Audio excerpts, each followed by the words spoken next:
word of prayer. Dear Lord, we thank you for your grace and mercy. We thank you for always providing for us. The declaration made by the ministry, legislation surrounding this very important issue that affects many Dominicans. The Sexual Offences Act of the Commonwealth of Dominica is a robust piece of legislation. And today, we want to put it before the courts, and the sentencing of sexual offenders as of recent being criticized and questioned in the public domain. The Ministry of National Security and the Office of the Director of Public Prosecutions has deemed it necessary to discuss the area of law and to clear up certain misunderstandings and misconceptions which may exist in respect of the laws of the Commonwealth of Dominica governing sexual offenses.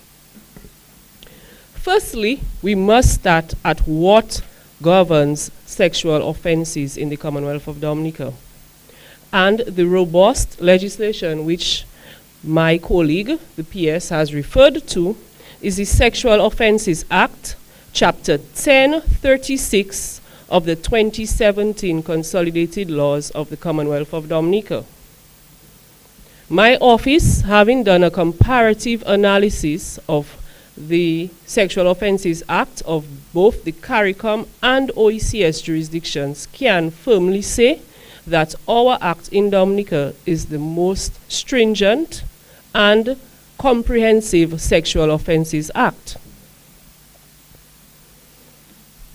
It must be brought to the attention of the public that in 2016, the legislature deemed it necessary to make certain amendments to our Sexual Offences Act. What is also very important to note about these amendments is that numerous offenses were also added in the Sexual Offences Act, and the penalties were significantly increased. The Sexual Offences Act is not discriminatory nor gender biased.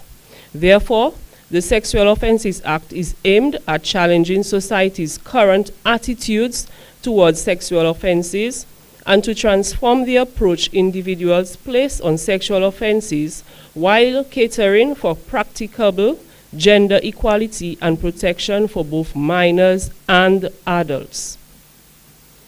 Some of the penalties which are found pursuant to the Sexual Offences Act are as follows: rape, unlawful sexual connection, incest, unlawful sexual intercourse, gross indecency, indecent assault, burglary, grooming, prostitution, voyeurism, abduction, unlawful detention of a person with intent to have sexual intercourse, bestiality, procuring a minor to have sexual intercourse, to name a few. I have listed 14 thus far, and there are many more offenses under the legislation. Pursuant to the Act, all these sexual offenses have prescribed maximum sentences for offenses. For example, rape carries the penalty of 25 years imprisonment, while rape of a child under the age of 12 or an elderly person carries the penalty of life imprisonment. Noteworthy is that whether complainant is under the age of 12 or is an elderly person, or where the offense is committed by two or more persons or committed in a heinous way, or where the complainant was pregnant or became pregnant because of the offense, or the offender has been previously convicted of rape, that person may be liable on conviction to imprisonment for the remainder of their natural life. This section is important as it shows the upward movement of the punishment based on the severity and holistic circumstances surrounding the act of rape. There is also the offense of unlawful sexual connection, which is the introduction to any extent into the vagina or the anus of any person of any part of the body of any person or any object held or manipulated by any other person otherwise than for bona fide medical purposes or connection between the mouth or tongue of any person and any part of the genitalia or anus of any other person. Unlawful sexual connection carries a maximum of sentence of 14 years. The sentence for unlawful sexual connection carries the maximum also of 25 years where an object is held or manipulated by another person in the vagina or anus of another individual. There is also the offense of unlawful sexual intercourse, which carries a maximum sentence of 14 years, where the minor is 14 years of age or under, but under the age, where the minor is 14 years of age and older. But where the minor is under the age of 14 years, the sentence is 25 years imprisonment. I'll repeat in respect of that. Where the minor is 14 years of age, the maximum sentence that can be given is 14 years and under is 25 years, and where the minor is 14 years is under the age of 16 years, the maximum which can be given is 14 years imprisonment.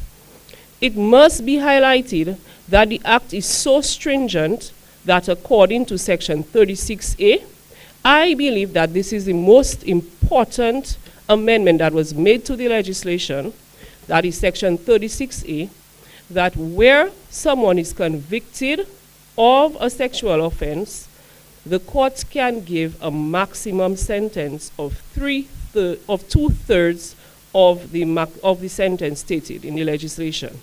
For example, I'll put it simple.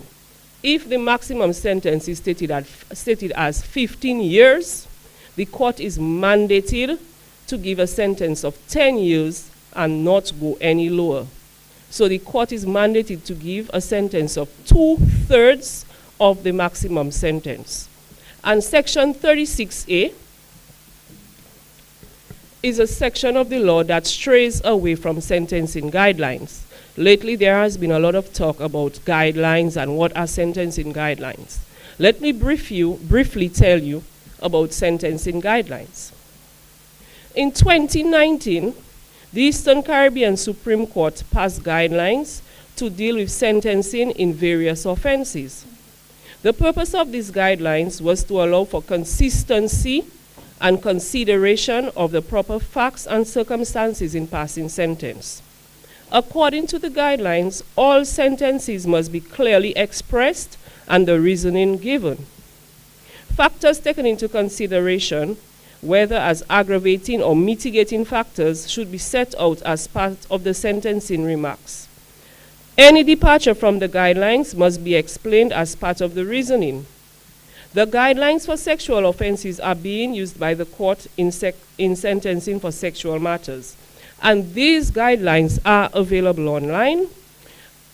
If you log on to the ECC Courts website, this is eccourts.org. That's the Eastern Caribbean Supreme Court website. All sentencing guidelines are stated on the website.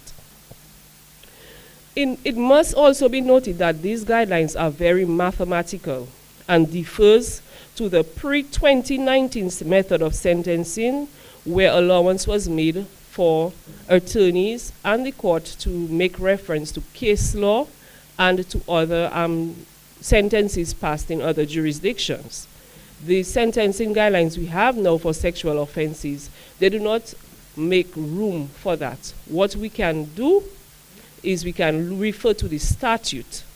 Now, in 2016, our law was amended to include section 36A, which speaks to a departure from guidelines. That is, it gives the court the ability to give a mandatory minimum sentence, which is 2/3 of the maximum sentence as stated. And it gives you circumstances when this can be employed by the court. The aggravating factors listed under section 36A of the Sexual Offences Act are as follows. The accused committed the offense in the company of another person or persons. At the time of or immediately before or after the commission of the offense, the accused used or threatened to use a weapon. At the time of or immediately before or after the commission of the offense, the accused caused bodily harm to the complainant beyond that inherent in the commission of the offense. D, the accused confined or restrained the complainant before or after the commission of the offense. The accused, in committing the offense, abused a position of trust, authority, or dependency. The accused is a member of the same family as the complainant. The complainant is a minor under the age of 16 years or an elderly person.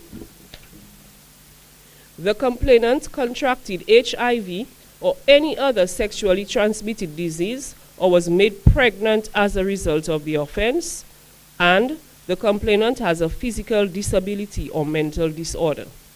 So what the law is saying, according to section 36A, that where any of these factors exist, the court can give a mandatory minimum sentence, which is 2/3 of the maximum penalty stated by the law. So, put simply, the court cannot go lower than 2/3 of the maximum sentence as stated by the law.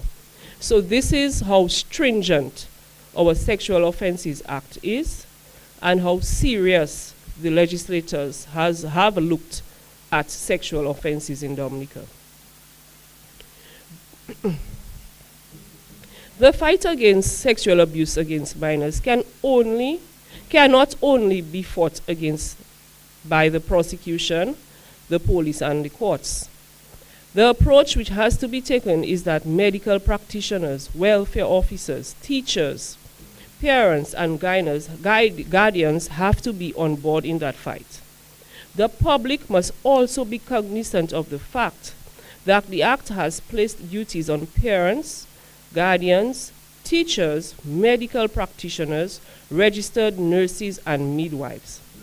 Section 31A of the Act places a mandatory reporting requirement. I will repeat that, Section 31A. This is an amendment that was put in 2016. Places a mandatory reporting requirement on the following individuals: parent or guardians of minors, an individual who has actual custody, charge, or control of a minor, an individual who has temporary custody, care, charge, or control of a minor for special purposes, as his attendant, employer, or teacher, or in any other capacity, a medical practitioner, or a registered nurse or a midwife who has performed a medical examination in respect of a minor. This section 31A, which creates the mandatory reporting requirement, is far-reaching. Basically, anyone who has guardianship, care, and control over a minor has a duty placed on them to report incidents of sexual abuse against a minor. Now, this section has also been criminalized. A breach of this section can result in a fine of $30,000 or an imprisonment for a term of up to 5 years. So this section is criminalized. The prosecution can bring an individual who does not report an incident of sexual abuse against a minor to the court, where they can be fined up to $30,000 and can be imprisoned up to 5 years. Further, the seriousness of the Sexual Offences Act is also made apparent by Section 31B, which creates an offense where, in circumstances, an individual willfully prevents or obstructs the prosecution of a matter under the Act. In respect of obstruction prosecution, a person who is found guilty will be fined up to $50,000 and can be sentenced for up to 5 years imprisonment. So where an individual decides to pervert the course of justice to prevent the case from going through in the courts, the Act also mandates that this is a criminal offense and someone can be charged up to $50,000 and be sentenced up to 5 years imprisonment. It must also be noted that in the Commonwealth of Dominica there is also the Criminal Law and Procedure Act, which speaks to perverting the course of justice. And this is an indictable offense, and the prosecution also has the ability to charge under this act as well, where the prosecution of a sexual matter is being obstructed. Members of the public, it has to be impressed on you that the law exists to rid our society of these sexual offenses. Your help is, however, needed in implementing this comprehensive act that we have in Dominica. For us to be successful in this fight, everyone has to be involved. The prosecution and the police are bringing the cases before the court so that justice can be obtained. But the work can't be done unless members of our society take on their responsibilities and report the incidents of abuse and ensure that they work with the prosecution and the police in securing convictions. At this juncture, it is significant to note that over the past 2 years, the Office of the Director of Public Prosecutions has had a 100% conviction rate for sexual matters that have been tried in the High Court. I, along with my state attorneys, work tirelessly in ensuring that convictions are obtained in the High Court. Also, when matters are brought before the Court of Appeal, we also go over and beyond in defending these appeals. As of recent, we were successful in a sexual appeal before the Court of Appeal. That is the matter of the state and Alson Woodman. A lot of victims have also complained of delays in the prosecution of matters, and we have decided, with consultation with the PS, that the best way to deal with that is through the reintroduction of paper committals. And we started doing paper committals in 2020. This is a process whereby the minors are not made to give evidence in the magistrate's court. What happens is that we present their statements in court and the matters are sent to the High Court. So this is a tool that we have been using to prevent matters from being drawn out through preliminary inquiries. The downside to this is that frequently parents of minors come to my office to indicate that they are no longer interested in matters. This is a downside. We have to ensure that the wheels of justice are allowed to turn.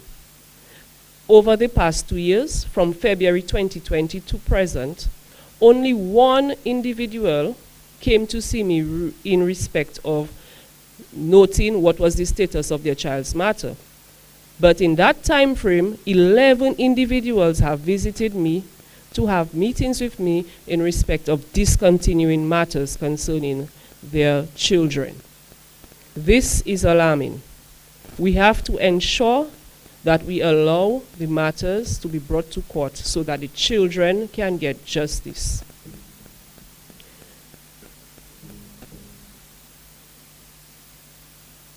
I will again add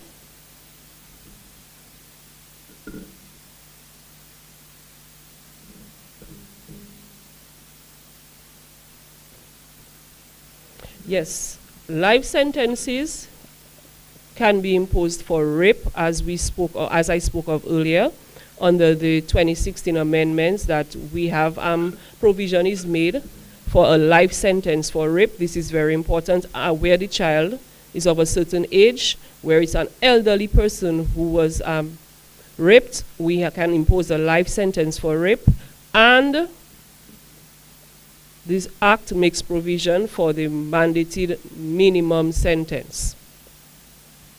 In closing, it has to be emphasized that the tool exists to rid our society of the sexual offenses that are now on the upsurge. That is the Sexual Offences Act. This act has been around since 2016. It is comprehensive and it is very stringent in respect of the penalties that are imposed for various offenses. I listed 14 offenses today. There are many more offenses under the Act. What we need to do as a society to fight this, to fight the prevalence of these offenses, is to ensure that we carry out our obligations and our responsibilities which the Act has placed on us. Do not shy away from reporting. Do not advise parents of guardians that, you know what, go and see the DPP and take out that matter from the system. I don't like the child coming to court. No. There are ways and means that these matters can be fought and our minors can get justice. Yes, we spoke also of grooming. Grooming is an offense under the Sexual Offences Act, and it carries the weight of 14 years imprisonment. With grooming also comes certain other grooming type offenses, which is procuring a minor to have sexual intercourse, procuring a minor to be engaged in prostitution. So we have all sorts of offenses under the Act. And again, our Act is the most comprehensive. I boast our Sexual Offences Act in the region. So it's time that we start using it.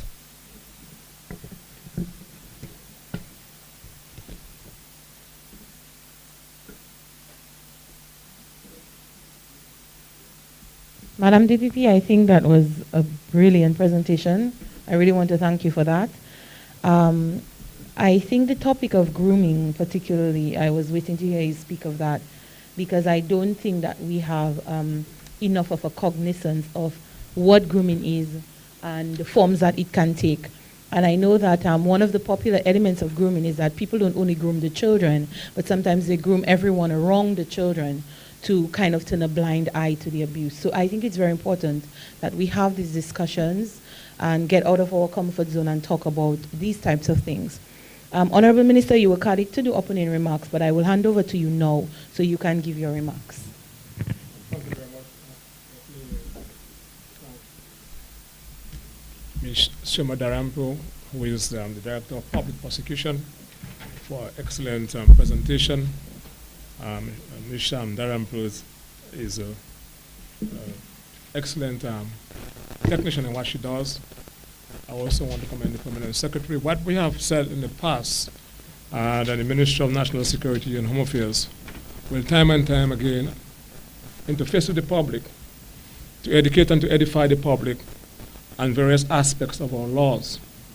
We believe, therefore, that a citizen who is informed and who is versed on relevant statutes as it refers to his country is indeed a better citizen. What we have seen in the recent past, as we heard from the Director of Public Prosecution and the Permanent Secretary, is expressions of concern insofar as the increase we have seen in the prosecution of sexual offenses, especially relating to minors.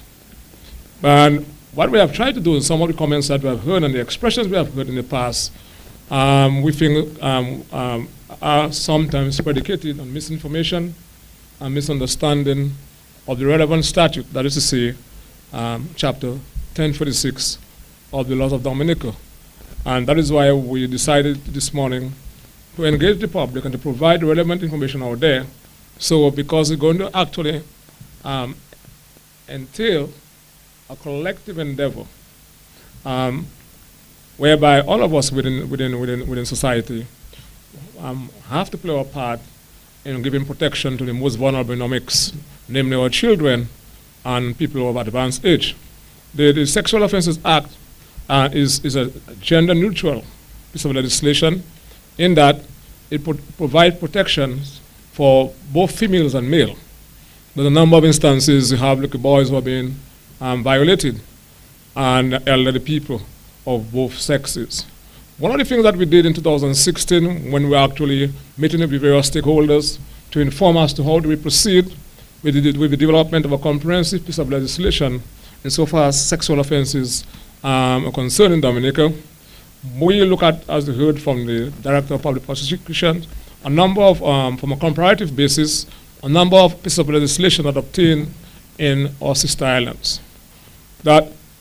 And we engage, of course, one of the best technicians in drafting, Mr. Harris. And we ensured that piece of legislation was perfected, and it spoke at the time and still speaks to our current realities insofar as the offenses are concerned.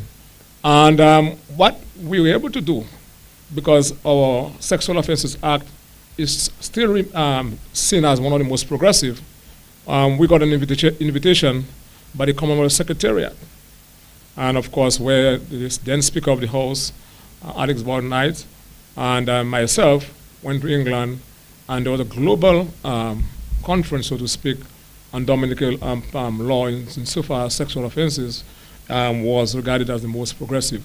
I can recall that when we were actually taking that piece of legislation in the bill form before Parliament, I was amazed by the number of messages I got on my phone by a number of people who felt that the proposed piece of legislation was too far-reaching, especially with a very famous, I think, this amendment, which speaks to that a male or female who is in a marriage relationship can rape each other.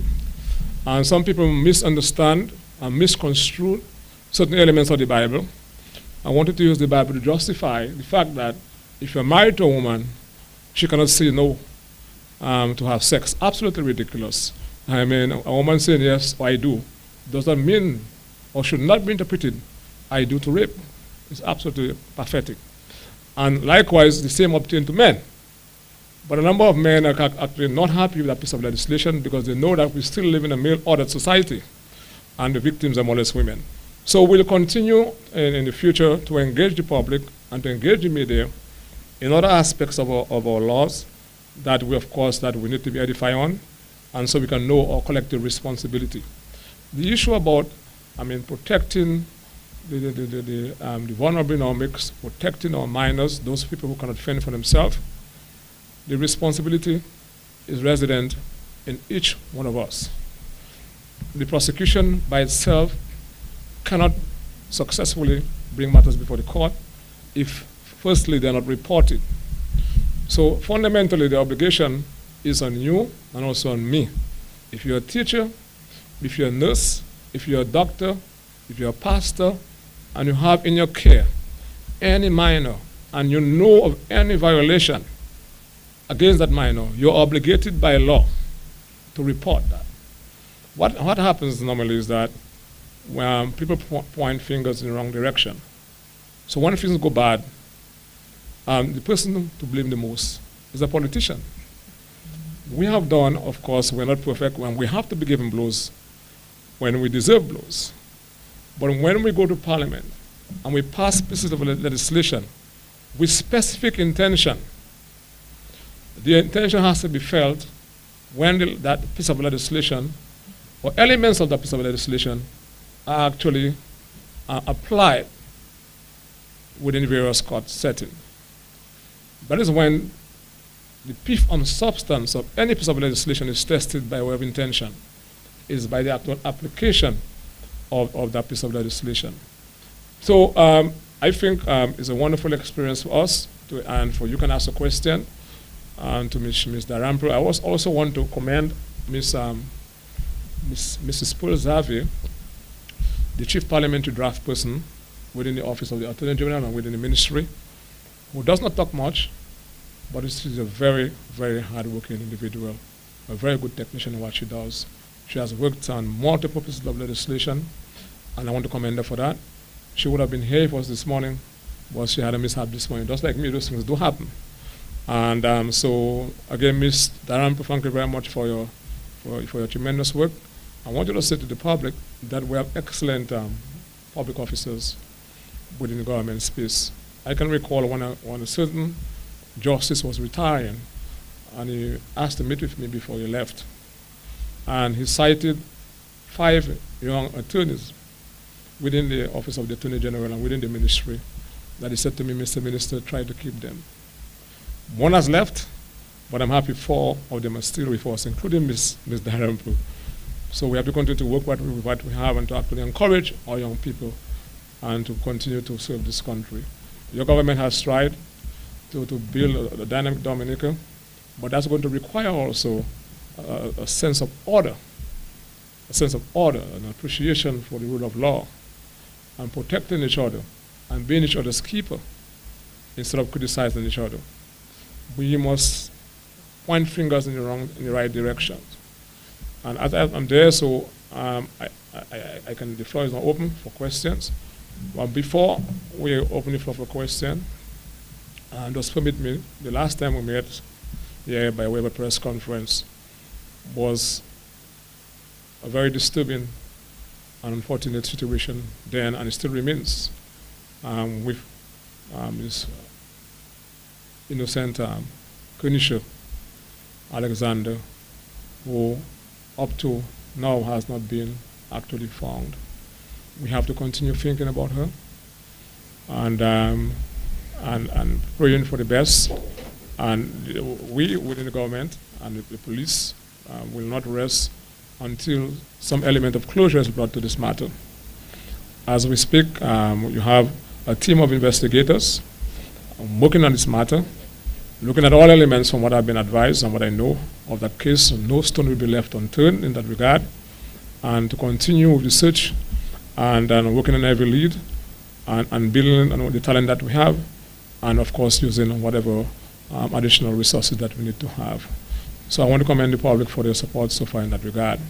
My last comment I want to make before we take questions relative to what was presented here this morning has to do, again, I was informed this morning by the Chief of Police of another shooting resulting in the death of somebody else.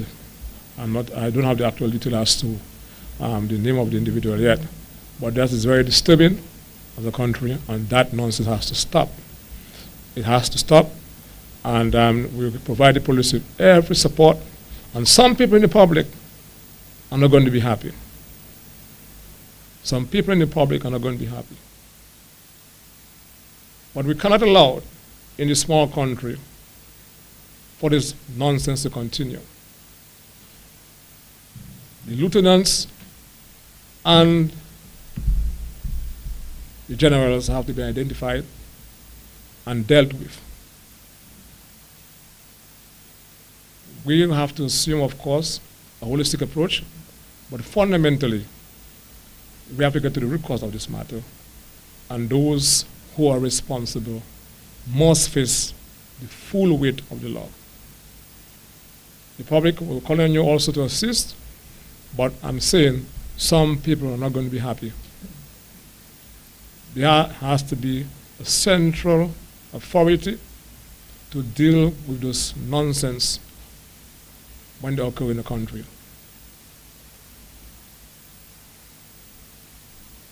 We have been through this thing before, and we made it as a country. Yes, we can say it's a regional and global phenomenon, but we have to do what we have to do as a small country to confront this matter and to deal with it. There are certain things I cannot disclose as a minister, but of course, this nonsense has to stop in this country. The floor is now open for questions. Thank you very much.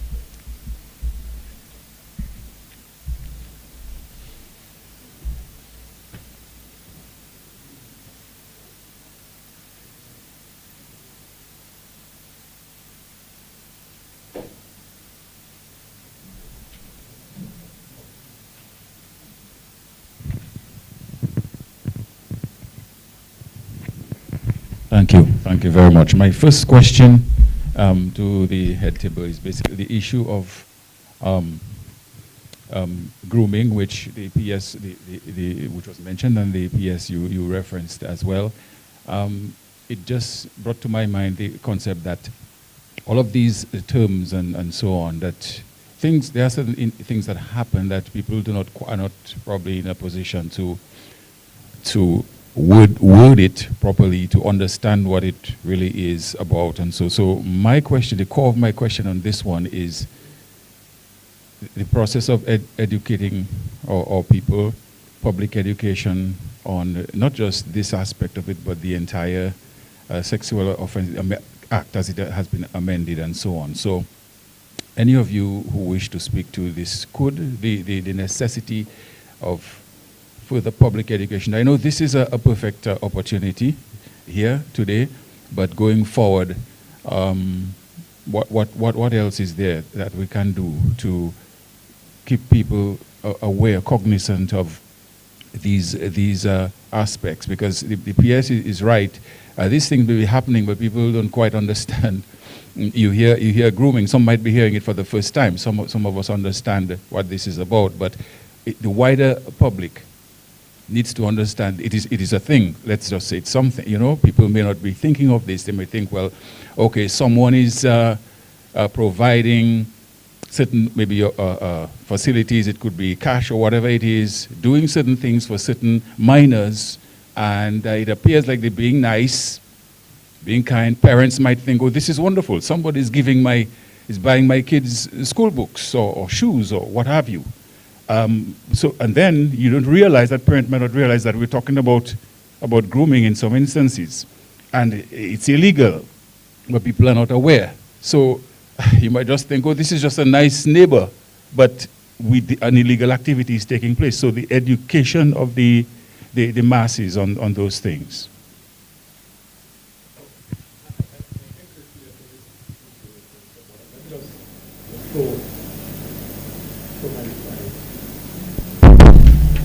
So, you see, what we're trying to do from the ministerial level and from the government level is what every government should do. But within the societal space, you have people with a certain level of competence. When we were actually developing that bill in the draft form, it was initiated to an extent by a number of interest groups. They made written submission. I met with several of them, and they gave several submissions. So they themselves are very much well versed of the elements of that piece of legislation. And instead of crying foul whenever something happens, they also have a responsibility to, as reasonable and citizens of reason, to bring it out to the general public by way of edifying them as to, hey, that exists in our bill, and there's a certain responsibility on you as a parent, as a teacher, as a good citizen. You understand what I'm saying? And we have proceeded to revise our laws, and where all the various pieces of legislation that existed before are in one consolidated document to make it easier for you to read and understand. And then you have lawyers within the private space, and you have various people who actually present themselves as concerned citizens. It is an excellent opportunity, therefore, for them to, if they are bona fide in their expressions, again, and I guess that they are, that they'll go out there and to educate the public on the various aspects of our piece of legislation so that they can be more informed.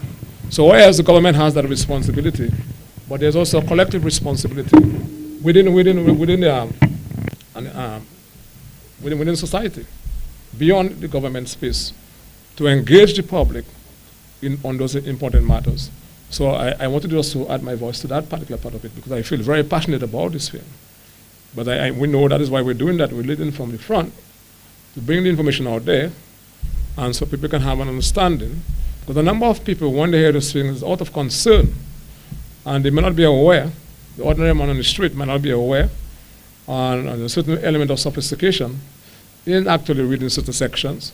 So we need somebody who is versed to break it down. And that is why in a while the DPP will break down what is grooming. Somebody, for matter of fact, asked me if somebody is sending messages, text messages to a minor, etc., etc. Of course, that in itself is a no-no. And then she can make reference to that. But that is the intention here this morning, to actually engage, and we're hoping that the media can ask questions that can benefit the members of the public, and to give them a better perspective of our laws, especially as it pertains to what we're addressing here this morning, the Sexual Offences Act. Yeah, so I'm not sure. Okay, grooming was put in the law in 2016. So it's one of the amendments, and it's found at section 22A of the Act. And it states as follows: an adult person is guilty of an offense if A, having met or communicated with a minor under 16 years of age on at least 2 earlier occasions, he or she, 1, intentionally meets the minor, or 2, travels with the intention of meeting the minor in any part of the world, and at the time of the meeting or travel, he or she intends to do anything to or in respect of the child during or after the meeting in any part of the world, which, if the act were in Dominica, would amount to the commission of a sexual offense under this act, and does not reasonably believe that the minor is 16 years of age or over. As I told you, the maximum sentence for this offense is 14 years.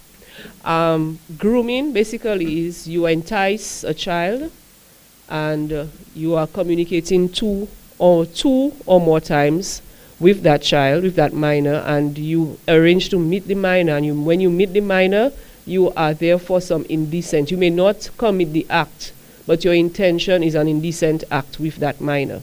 This is grooming. Also, we also have procurement. I think we may have procurement, which is at section 18 of the Act. And it reads, a person who procures or induces a minor to have sexual intercourse with any person in Dominica or elsewhere, conspires with any other person to the effect the procurement of a minor as aforesaid, procures another for prostitution, whether or not the person procured is already a prostitute in Dominica or elsewhere, or procures another to become an inmate of a brothel, whether the person procured is already an inmate of a brothel in Dominica or elsewhere, is guilty of an offense and is liable on conviction for 14 years. And where the procurement involves a minor, they're guilty on conviction for 25 years. So we have grooming. Both these offenses involve a certain level of communication with the minor. Grooming involves communication. Procurement involves you communicate with a minor to induce the minor to have sexual intercourse with you. And when a minor is involved, the maximum sentence is 25 years imprisonment. And we must also have regard for section 31A. I like section 31A because it gives a mandatory minimum sentence. That is 2/3 of the maximum sentence where you have certain aggravating factors. And this is room for departure from the sentencing guidelines. I want to address the portion of your question that's the acquisition of the necessary knowledge by persons in the public. I understand why grooming might be a tricky concept because we have a strong nenen and power culture. What I would say though is to monitor the relationships that your children or minors have with adults who are even in your household but especially not of your household or household adjacent. Another thing I would say to you is the minister pointed to a very important way in which we gain knowledge. This is part of our society already, which is you go to your pastor, you go to your priest, you go to your nurse, you go to your parrep, you go to the people, you seek the advice from them. Dominica, of course, is one of the territories where our laws are actually online. And so, through the Dominica portal, dominica.gov.dm, you can monitor it almost daily like you look at DNO. There's always tips and tricks and tidbits and information. There is the government internet website, so there are places that you can seek the information. I noticed that you did mention that in your question, and you focused on that a bit, so I didn't want to leave out that element of it. We don't expect you to be born with certain knowledge, and certain terms have a legal name that you may not be aware of. So my advice would be, of course, to monitor, any external relationships as far as you can that your children might be engaging in. But it is also important to seek the information. We can put the information out there for you, but we cannot make you curious And so you have to be curious to some extent. You have to seek that information. Where is it? In Dominica, you're fortunate because it is actually online.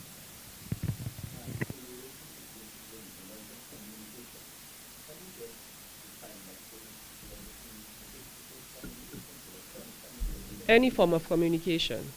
Any form of communication. And also, I must say that in Dominica, we have an Electronic Evidence Act which makes provision for the use of electronic evidence. Almost every day I use electronic evidence in court.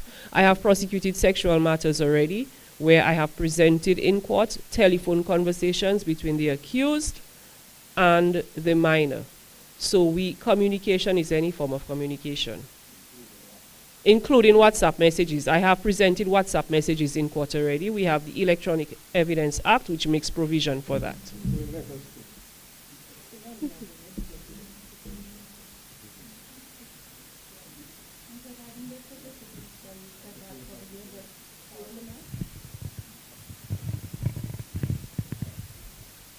Thank you. So my question is for the DPP, acting DPP. You, in providing the statistics, you said that for the year thus far, one case went through and about 11 of the parents came in and asked that the matters be discontinued. Can you tell us or give us an update in instances such as this?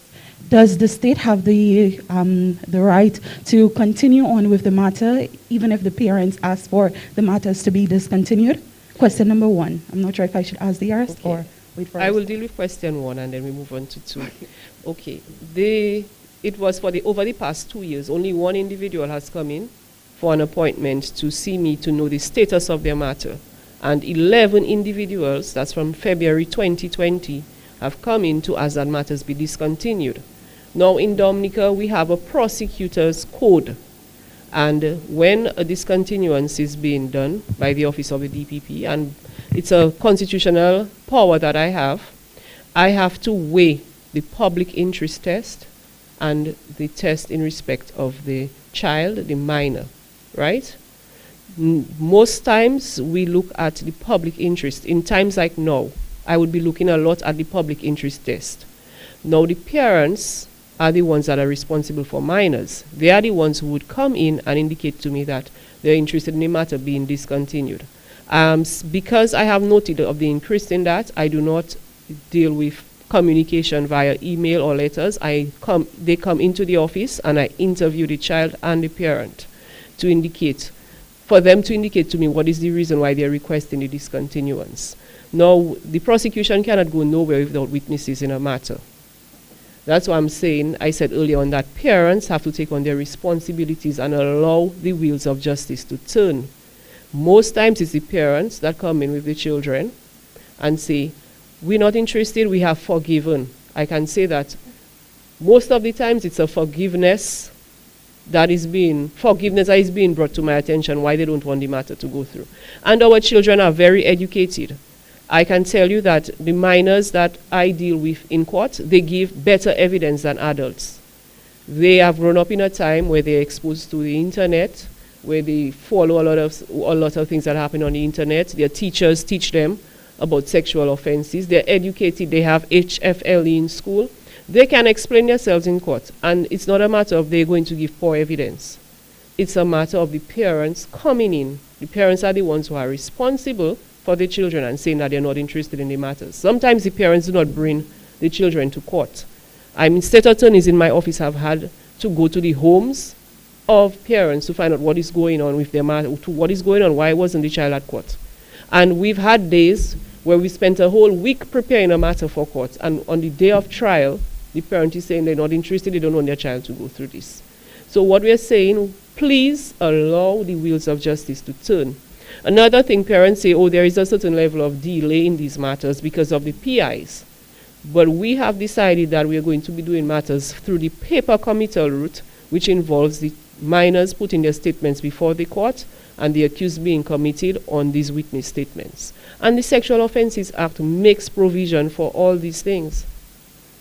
So we have to consider the parents not wanting the matter to proceed, and whether it's in the interest of justice to proceed, whether we can get a conviction without that child giving evidence, which most times cannot work. Under the legislation, the parents can be charged for obstruction of the prosecution, which I mentioned earlier. Okay, thank you very much. My question is now directed to the Minister of National Security. Honorable Blackmore, there have been mounting calls for a sexual offense registry here in Dominica. Recently, an online petition, it started, and we see that there are a number of signatures. People are asking that the names of these individuals who are charged, it be released to the public. Is government taking any consideration to enacting or putting that in place, the sexual offense registry? Convicted, sorry. Yes, I have noted that the public domain is asking for the sexual offenders registry. I believe it's something that our ministry can consider at this point because of the prevalence of these offenses. But when we go back to the Sexual Offences Act, though it does not speak to the establishing of a sexual offenders registry, it makes provision at section 38 for the names of the accused to be published where applications are made by the prosecution and also the complainant in the matter. So we may not have it in the term of offenders registry, but there is provision for after conviction for the names of the accused to be published. And almost all the time, you are at court very often, you see that the judge gives a sentence where you have the full name of the accused. So it's out there in the public domain who are the accused individuals. Almost every time the judge gives a sentence, the name of the accused is published. For the protection of the child, most times we will not state the child's name, but the names of accused are already being published. And another critical thing I must add too, upon conviction, section 38A, that's an amendment from 2016, there is provision is made for an order, for the court to give an order for a convict to be medically examined. And where it is found that he has a sexually transmitted disease or HIV, that this information can be passed on to the complainant, and the complainant can also seek compensation where the complainant has been infected by that accused. So this is how comprehensive our act is. Thank you. Just to support what the DPP has said, the police, for matter of fact, have what they call a rogues gallery. And that rogues gallery, of course, contains the name. Okay, let me just start again. My mic was off. Historically, the police has kept what is called a rogues gallery with the pictures, photographs, and the type of offenses various offenders have been convicted for.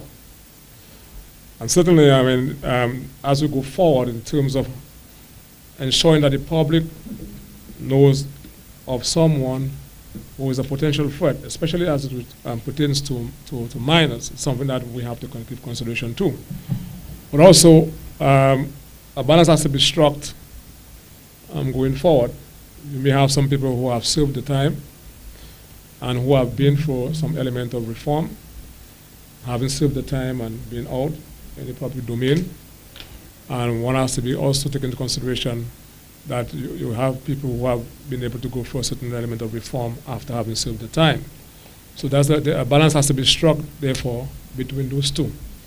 But when we met during the discussion and the consultation that we had to inform that piece of legislation, that was one of the recommendations made. And of course, that's something the state will consider going forward. Yeah. Finally, any consideration for the age of consent here in Dominica? It's presently stand at 16. The organizations are calling for it to be increased. Is government taking any consideration into our age of consent? The age of consent.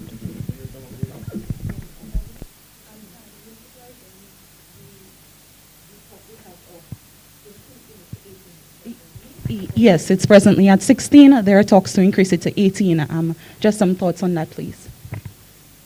Well, you have had several recommendations and persons have expressed views insofar as age of consent is concerned. I know, I wish to start something I never supported, that there was a school of thought presented by some people that the age of consent should be lowered. And I'm not sure if you heard that. And that is something I think that in this current environment within which we reside, nationally and regionally, as you heard, notwithstanding the fact that you see people have emerged in terms of their understanding, but at the same time, a minor is a minor. And so we believe 16 years for now should not be lowered to 14 years. So there's a discussion that can be had as to whether it should be increased to 18. Because some of the merits used to actually bring forward or push forward that sentiment is that you have to vote, you have to be 18, was to the effect. And so it's something that we can continue to talk as a country, but fundamentally we have a piece of legislation that is very, very comprehensive in scope. And if all of us do what we're supposed to do, we can provide that level of protection and security for minors and other vulnerable groups. Yeah, as there's I think someone mentioned it, but this is always an interesting conversation when it comes up. The concept, DPP, of people, the possibility that within the confines of the marriage arrangement, that one could be raped. If you could comment on that. As the Honorable Minister stated, the law which as it stands right now is that a husband can rape his wife and a wife can rape his husband. This is it put simply, according to the Sexual Offences Act, Chapter 1036. Yes, I'd welcome comments from anybody else at the head table who would like to weigh in on this topic. Now, the fact of the matter is, some people look at it from a religious and spiritual standpoint. And as I said before, the Bible sometimes is misunderstood and misconstrued by many. And that is done sometimes out of convenience. I am not a priest. I'm not a lay preacher. My wife is, and my father was. But I do not believe in the notion that a man or a woman, and for a matter of fact, anytime a wife would report her husband for rape, then that marriage is over. There's no marriage. You get my point? Now, that piece of legislation has been put into law. How many wives or husbands have reported? You get my point. But the fact of the matter is, it is actually absolutely outrageous for anybody to think, because you're married to somebody, that you have a right to forcibly rape that person. Let's put it in graphic terms. You go out at blast and spend all your money and gamble all your money. Right? You spend 2 weeks not coming out of home. You're not providing for your family, providing for your wife. You come home drunk, you may have, as you heard, a sexual transmitted disease. And you want to force your wife to have sex, and she have to say yes because she's your property. Marriage doesn't mean that somebody else is your property. And I think a marriage has to be based on mutual respect. You see? And we have to understand that. And the reason why you find there's a hoopla among a particular segment within society, more so the male segment, is because we men know that the aggrieved party or gender is a woman. Notwithstanding all the gains we have made in society, society still remains a male-ordered society. So I think it's absolutely mind-boggling to me for anybody to think that if you're married to a woman, that when you want to have sex, you must say yes. So your wife has a headache, my friend. My wife has a headache, right? And she gave birth to a child a couple of weeks ago, and you want to force her to have sex, and you say, that's your wife? I mean, to me, I'm actually outraged by that notion. And I'm saying, and I say it again, I was struck by the number of text messages I got by ministers of churches of religion warning me about that intended measure.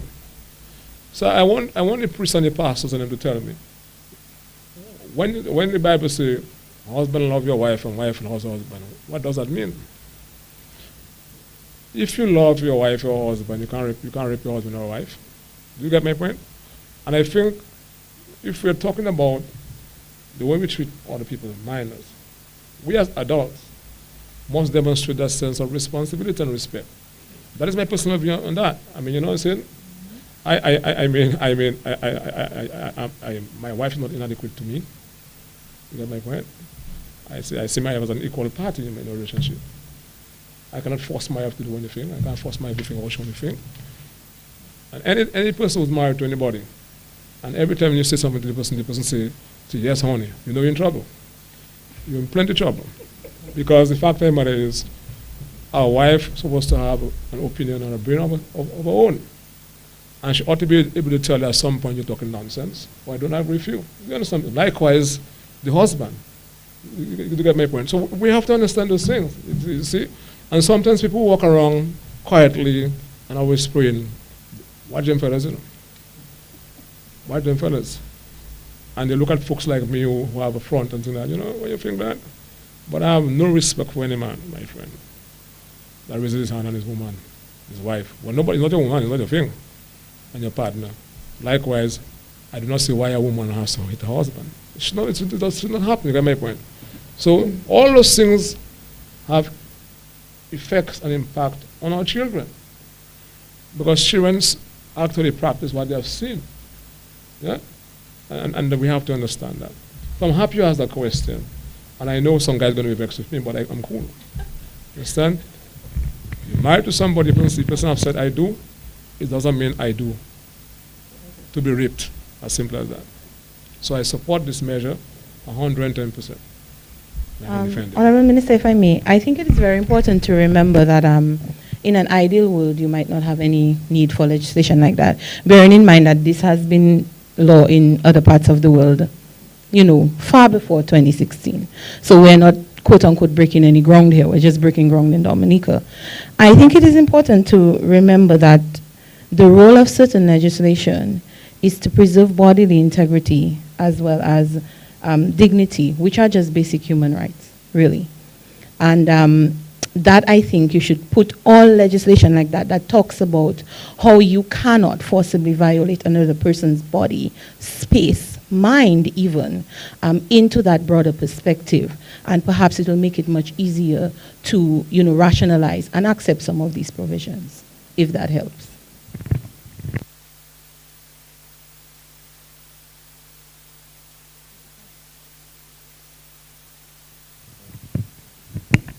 Okay, yes. As we keep discussing this issue of the Sexual Offences Act, and so I was thinking a bit about the difficulties that would arise if, I mean, we know adults, caretakers, generally we're supposed to be the ones protecting. The problem that comes up is when you have, it could be a school teacher, it could be a pastor even in a church setting, being the perpetrators. This is where I would think those listening to us this morning too might be thinking that there are difficulties in these areas where people are intimidated in terms of coming forward. Look, I feel my priest or my pastor knows better, so how do I don't want to report this thing, I want to keep it hush-hush. That presents a serious problem in and of itself. I'm not sure what your thoughts are on that. When the people who are supposed to be protecting are the ones perpetrating or perpetuating. that there was a section that you pointed out that speaks about some of the aggravating factors, and one of them is persons who are in positions of trust, breach of trust, and etc. So I think that, yes, exactly. So the law recognizes that issue, and this is why it is there. As for people finding courage to come forward, we are hoping that by the behaviors and grooming that we can do with police officers and the prosecution and the persons who are supposed to support your effort will go a long way in giving you the strength to come forward. But I will let her expound a bit on that section because she did mention it in her presentation.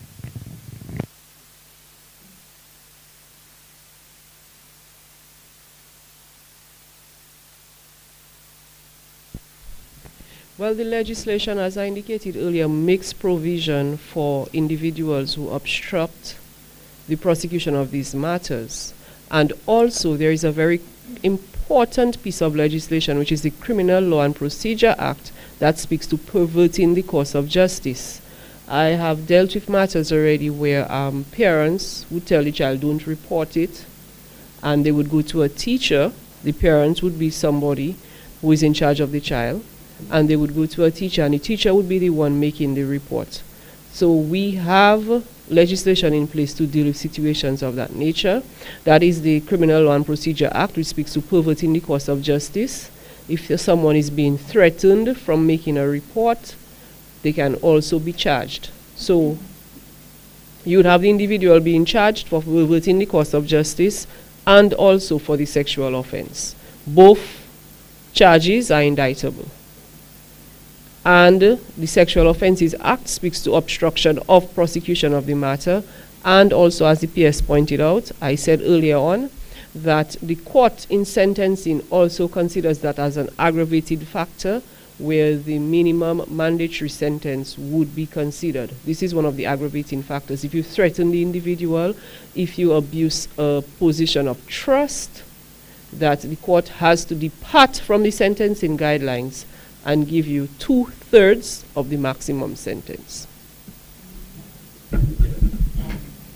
If I may, just to add to what the DPP just said, certainly to work in conjunction with the Sexual Offences Act, we are going to also require other attendant legislations so that you can build the kind of capacity that you need to build within the system that will provide for the removal of a child from a particular setting once there is suspicion that that child is being abused. And you may have heard that we are going to consider before Cabinet a number of pieces of legislation, family legislation.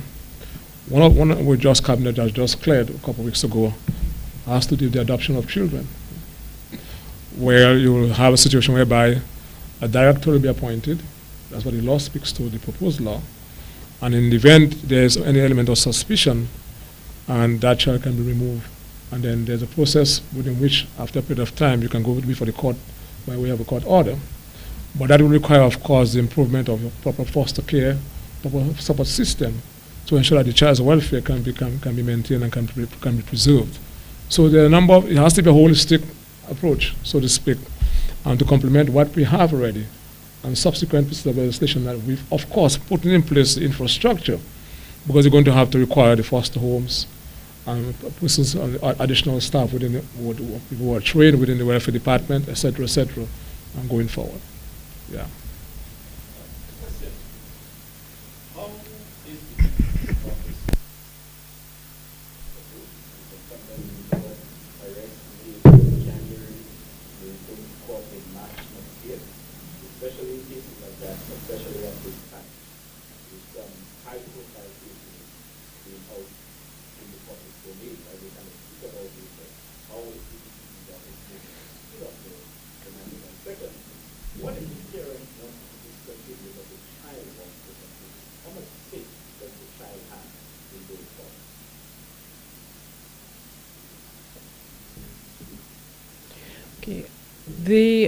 To speed up the matters, we are currently considering paper committals, which makes way for the PI, the preliminary inquiry, to be cut down significantly.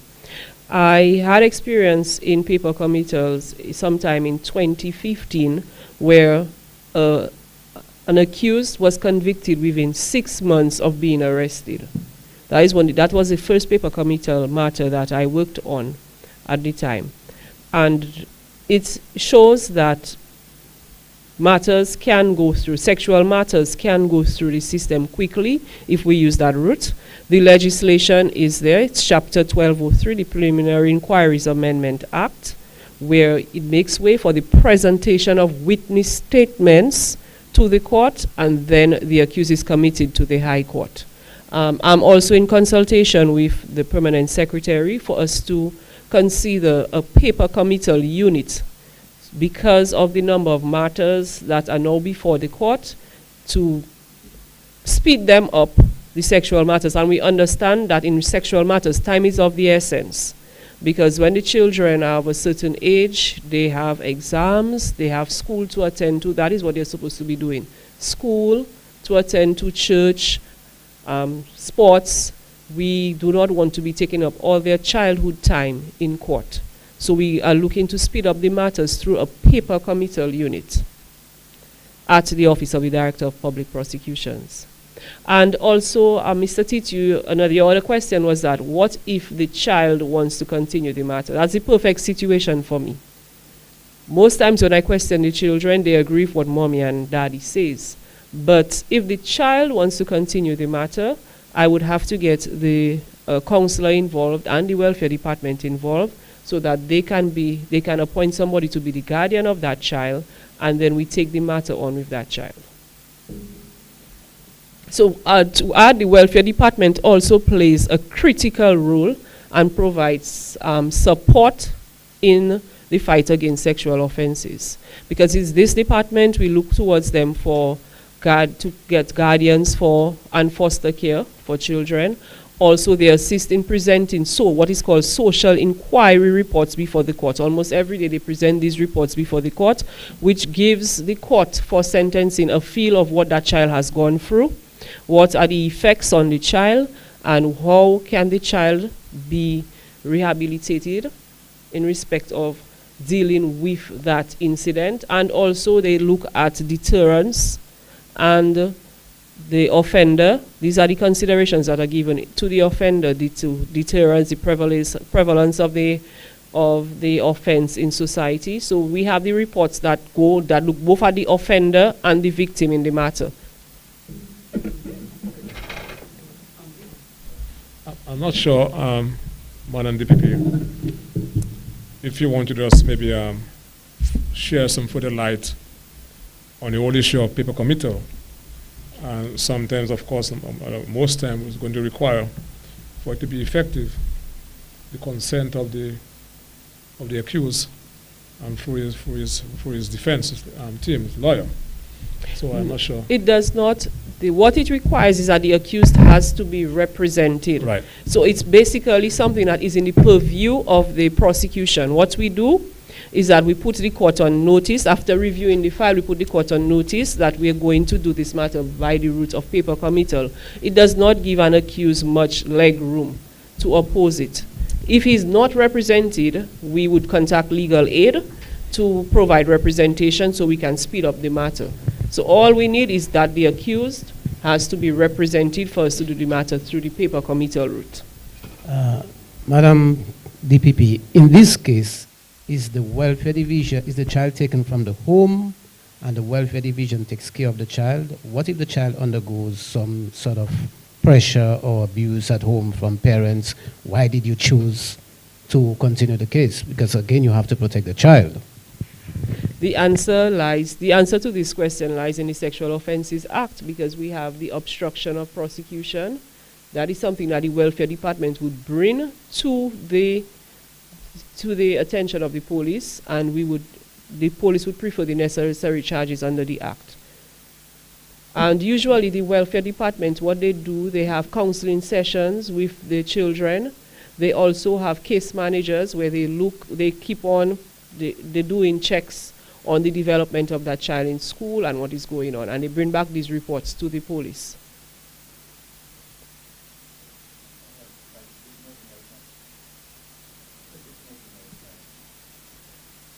sorry, this might be my final question, I'm not sure. The issue of adequate vetting of prospective guardians through the welfare, child welfare system. My concern is that there may be, I do not have any evidence to present here now, but there may be instances where children who are adopted are not having too much of a good time by whoever it was who adopted them. So I'm just throwing this out as, what is the vetting like? Can someone just go in and say, look, I'd like to to adopt a child? Because I've seen instances where people have told me in conversations, yeah, I'm going to adopt a, but I'm like, hold on a second, you're going to, but I mean, who am I to judge? But my concern is the welfare of the children, and who exactly is it who is getting to take these children home, and the welfare of these children, and whether or not there's some sort of follow-up to check on these kids and see if they are doing well and if they're being well taken care of. Well, I know that the welfare division has protocols when it is an adoption or guardianship or going through their department. Outside, if it's an issue that is outside of the department, they would not have much control over what happens, because remember, we live in a society where sometimes an auntie or nenen can say, you know, this child, let me just take care of this child. This would not go through the welfare division. But I know that they have their protocols that they follow. An interview is done for one, and they do follow-up checks on the children who are with guardians through their department or foster care. There is an adoption act that gives that outlines the eligibility to be able to adopt a child legally. But as the DPP is indicating, adoption in Dominica and in the Caribbean can look like many, many things. So just because you hear a person saying they're adopting a child doesn't mean that they actually went through the process, and welfare would not be able to capture all of these. But you do realize that some of what you're asking about is a little more fitted for the welfare division. So I hope at some point we get a chance to bring them into a discussion with ourselves to address some of these issues. But if you're asking, is there a criteria for adoption? Yes, there is. There is a criteria for adoption. It is in the law. I know for a fact they do background checks. If you're adopting a child, they do a background check. And that even, if you're even overseas adopting a child, that is one of the requirements by the court, that you have to have a division of some sort, speak to your fitness and whether or not you should have a minor or whatever child in your care. I know that to some extent they're very careful with that from my knowledge. I mean, my knowledge is a bit old now, but I am talking about my days when I was at Legal Aid, where we did a lot of adoptions. So there is a process, there is a procedure. It is very meticulous. There might be other challenges, but it is a very meticulous procedure.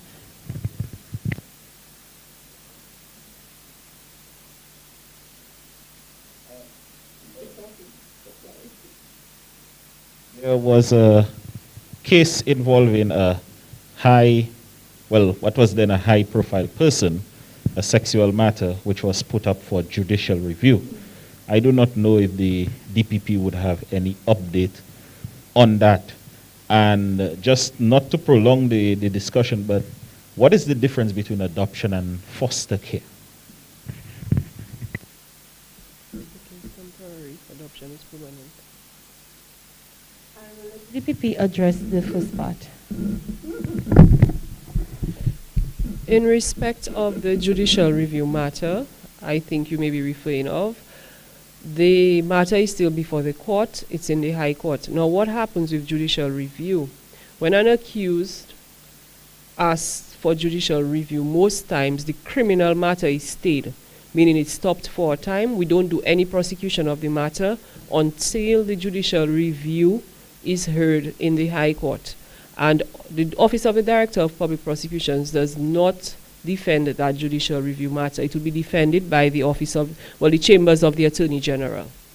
So what happens, as long as an accused has gotten leave for judicial review, the criminal matter is stayed, meaning the office of the DPP cannot do any work on that matter in the court. The court stays it until the outcome of the judicial review matter.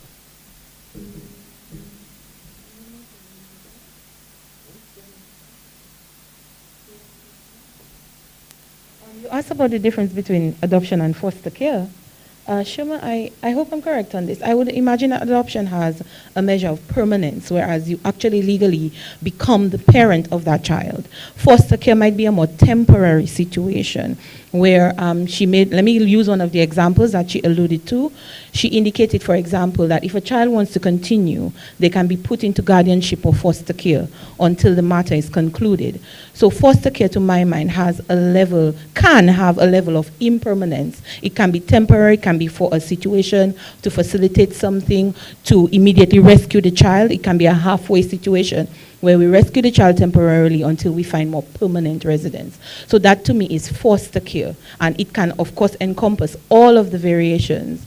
But adoption is a more permanent process where you become the legal guardian of the child and you become the parent, and that is actually reflected in the records of the child, where the child's birth certificate is replaced with an adoption certificate, which now names you as the parent. So to my mind, that is some of the differences.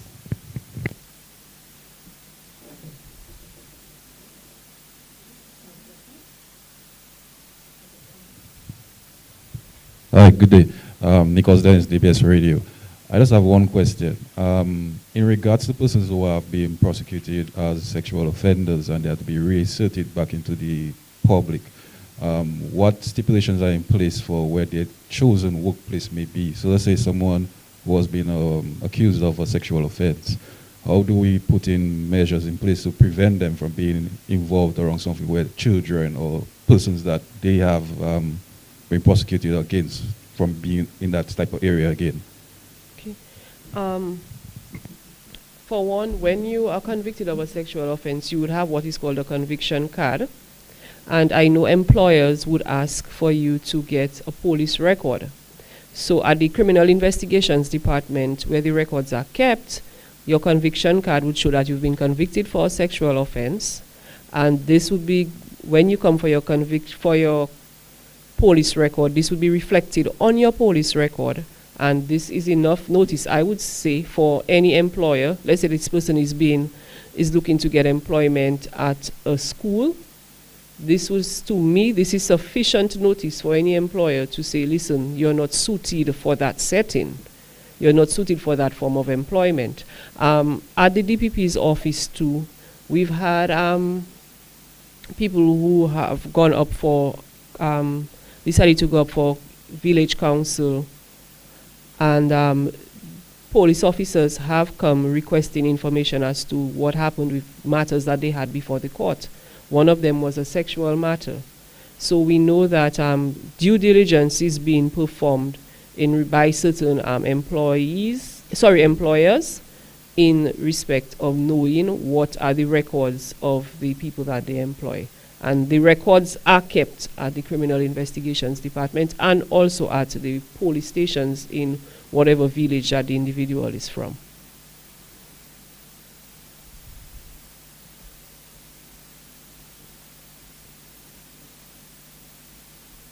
Are there any more questions? Okay.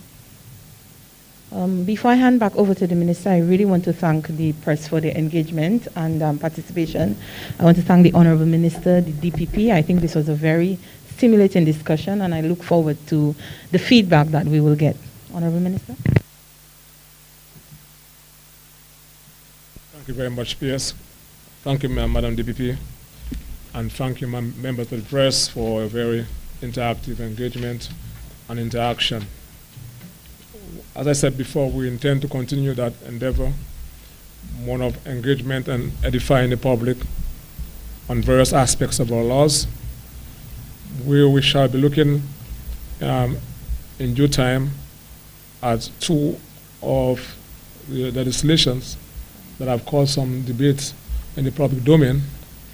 One, of course, we have heard a lot about the mental issues relating to mentally ill people. And of course, that act places a collective responsibility on family members to work with the health professional and the police officers to ensure that people who suffer from mental illness can be given the best possible care.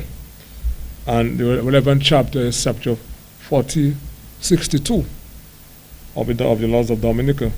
And I think that is one aspect of our pieces of legislation that we may want to look at going forward, and also the Firearms Act. So thank you very much, and I hope that you are leaving there today much more edified on the Sexual Offences Act. And just to reference to what Mr. Darrell just asked from GIS relative to foster care as opposed to adoption, I think the PS is right. Both such cases, you have legal responsibility over that child. In terms of foster care, you may have a facility where that facility has legal responsibility over a child. In terms of adoption, you may have adopted parents, having legal responsibility over a child. So one might be a society, one might be a facility, one might be something else, but so far as adoption is concerned, it speaks to parents, adopted parents. Just to add some to what the PS have said. So thank you very much to everyone, and have a nice day. There are refreshments, so you can please join us. This brings an end to the press conference called by the Ministry of National Security and Home Affairs here at the Office of the Disaster Management in Jimmet. A very comprehensive and edifying press conference here this morning on the presentation of the Sexual Offences Act of 2017 revised laws of the Commonwealth of Dominica, Act Chapter 1036. Of course, we're hoping in the near future we'll be getting some more opportunities like this to be educated on our Sexual Offences Act here in Dominica. So, on behalf of our techs on duty, Aaron Wilshire and Nichols Dennis, my name is Kamara Ito. I'm taking you back to Studio 1, DBS Radio.